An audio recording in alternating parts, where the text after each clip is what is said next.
Welcome back. Radio city joke સ્ટુડિયોમાં આપનું સ્વાગત છે. કિશોર કાકા સાથે બેઠો છું અને મહેશભાઈ પણ અહીંયા છે.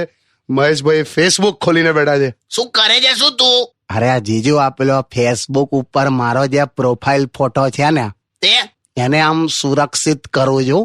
પ્રોફાઇલ ગાર્ડ આવે છે, પ્રોફાઇલ ગાર્ડ એ લગાવું છું. મહેશ, તને ખરેખર એવું લાગે છે કે કોઈ તારો ફોટો ડાઉનલોડ કરીને સેવ કરશે? તારે આ મહેશ, બંધ કરલા તું, તને ધોલ માર દઈશ મેં. અને આ શું તું દરેક છોકરીના ફોટા પર તું કમેન્ટ કરે છે વાવ વાવ, અરે વાવ વાવ વાવ વાવ વાવ વાવ વાવ. અલા પણ તું માણસ છે કે એમ્બ્યુલન્સ છે લા? આવો બધો કરવો પડે જીજો, તો જ આગળ વધાય શેમાં? ગર્લફ્રેન્ડ બનાવવામાં. હવે ગઈકાલે મેં એક છોકરીને છે ને આઈ લવ યુ કીધું ને, તેણે મને 4 વાર હા પાડી. બોલો હું લા?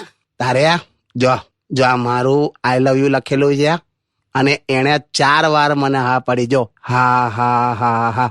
બે બ્લેક ફોરેસ્ટ, તને 4 વાર હા નથી પાડી, એને હા હા હા હા કરીને હસી પડી છે. તારું શું કરવું મારે? કાકા ચીડાશ.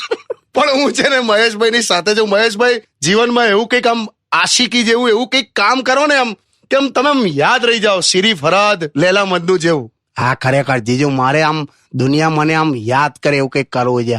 તું છે ને લોકો પાસેથી ઉધાર કરીને મરી જા, તો જ તને લોકો યાદ રાખશે, બાકી કોઈ રીતે યાદ નહીં રાખે. કેવું સોલ્યુશન આપે છે. જો બૈલું ભાઈ ગીત વગાડો યાર.